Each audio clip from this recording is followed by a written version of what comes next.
いわきへの思い、私たちの取り組み、高校生ができること。いわき市、福島県、いわき農業高校3年、琴田花さんです。平成23年3月11日。当時私は中学2年生でした。その日は中学校の卒業式で学校が早く終わったので祖母の家にいました。激しい地震で棚や本箱から荷物や本が落ち、私は祖母と一緒に家の外に避難しました。その日の夜、テレビでいわき市小名浜をはじめ多くの地域が津波の被害を受けている映像を見ました。そして何より宮城県や岩手県での巨大な津波の映像を見て、日本はどうなってしまうのだろうかと強い恐怖と不安を感じました。さらに1ヶ月後の411と412の余震が起きたとき、私は震源地のすぐ近くの祖母の家にいて、まさに生きた心地がしませんでした。余震による崖崩れでいわき市内の高校2年生が亡くなったというニュースを聞きました。後に分かったことですが、本校の2年生だったとのことです。また、この余震で後に入学することになるいわき農業高校も被災し、校舎や実習施設が全壊していました。震災から1年後、私はその被災したいわき農業高校に入学しました。プレハブの校舎での入学式、壊れた校舎や実習施設を見て、入学の目的であった食品加工の実習や授業を受けることができるのか不安でした。そのような環境の中、プレハブ校舎で授業を受け、食品加工の実習は学校から40分離れた入戸野にある JA の加工施設を間借りして行いました。そんな不便な学校生活を送っている中でも、私たち高校生の力で復興に向けた取り組みができないかと考えました。私たちのふるさとであるいわき市は太平洋に面しており、昔から農業と水産業が盛んな町です。特に原発の影響もあって、水産業は水揚げもできなくなり、とても大きなダメージを受けました。私たちは農業高校生として食品加工の観点から地元の水産業の元気を取り戻すためにカジキを使った町おこしに協力することにしました。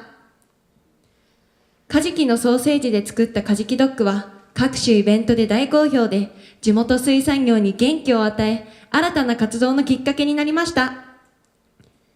カジキグルメの輪は現在いわき市に浸透してきており、多くのお店でカジキを使った料理を提供するようになっています。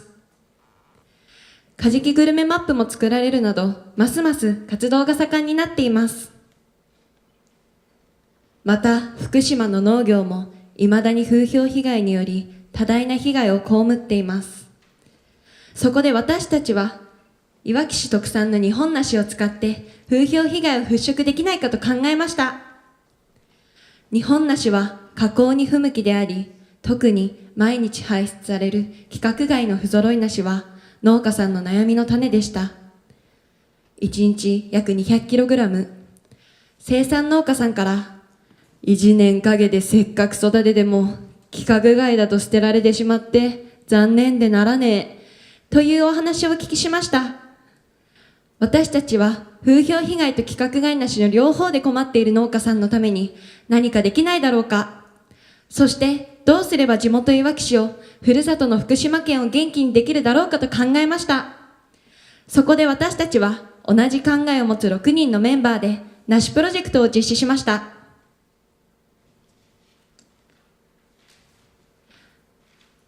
私たちは規格外の梨を使い、梨ジャム、梨ドレッシング、そして梨焼肉タレの開発に取り組みました。授業をはじめ、放課後や夏休みもほぼ毎日、プロジェクトの研究を行ってきました。製品化に向けて試作品を100種類以上作り、その度に生野菜や焼肉の試食やアンケート調査を行いました。製品の開発は大変でしたが、試食会は私たちメンバーの楽しみでもありました。そしてやっと大人から子供まで食べることのできる梨のフルーティーな甘みが感じられる製品に仕上がりました。梨含有率が 48% 以上であることから梨48と名付けました。これが梨48です。出来上がった梨48の製品発表会を JA いわき市で行いました。梨生産農家や梨選果場長さんから感謝と激励のお言葉をいただきました。これから風評被害払拭に向けて東京日本橋福島間ミレッテでの販売会やインターネット販売など全国に美味しく安全ないわき梨の PR 活動を行います。いわき市のふるさと納税のお土産として使用されることにもなりました。梨48を通して私たちの思いを全国の消費者の方々や梨生産農家さんに届けたいと思います。また、梨ジャムはいわき市教育委員会と連携し、市内の小学校の給食に使用していただきました。当日は近くの小学校で食育交流会を行いました。これが当日の給食です。ジャムはヨーグルトに混ぜて提供されました。私たちも一緒に給食を食べさせていただきました。美味しそうに食べてくれる子供たちの笑顔を見て、市内の多くの子供たちに地元の食材の良さを分かってもらえたと思います。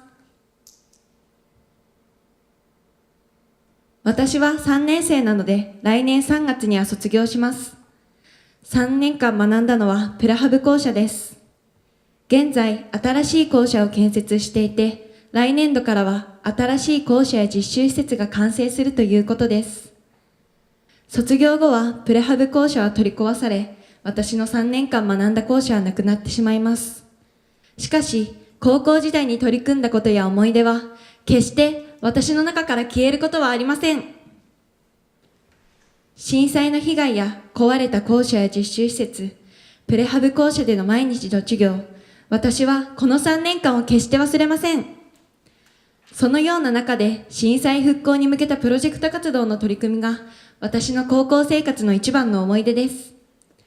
私は高校卒業後は大学の食物健康科学科に進学します。これらの経験を将来の目標である管理栄養士の仕事につなげていきたいと考えています。